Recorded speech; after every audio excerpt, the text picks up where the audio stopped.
Так, рабочий столға иконка создать етеміз. YouTube, WhatsApp, Telegram, тағы басқа ссылкаларды. Ол үшін осындай создать етіп қойдым. Мына старттың исходный кодын көрсетейін. Ол не істейді? 4 иконка создать етеді. YouTube, WhatsApp, Tugis, Telegram, мысалы. Бұл жерде қоса берсеңіз болады, басқасын. Астына түсіреміз.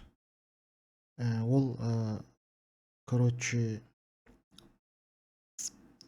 міне мынаның временный папкаға салады профильді. Сосын окошканың размері жаңа программа сияқталып ашылады, соның окошканың размері 900-700.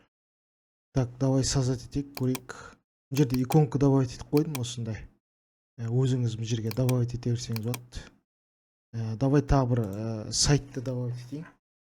Мынақа, осы жерге атын мысалы бүйтіп қойайын. Бұл жерге новыйдан сайт добавить етем. Иконка бұл жерде указать етем. Мынаны мысалы.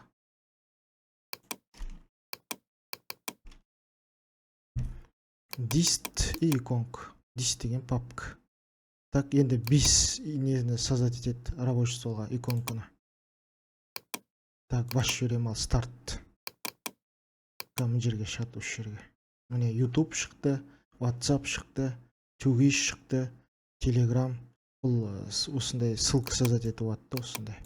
Мысалы, TreeKZ-ге кіреміз. Ана үстінде не жоқ та, андай теретін адресный строка жоқ, ештеңе жоқ.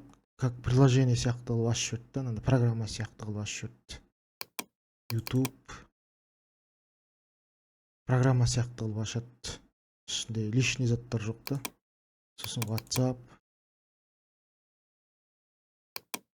Tugis и Telegram. Тағы да добавить ете берсеңіз болады осы жерге. Бұл жерге тағы да добавить етіп, мысалы Google Meet'ті қойсаңыз болады, Zoom'ды қойсаңыз болады, добавить етіп осы жерге. Как программа сияқталып ашылады.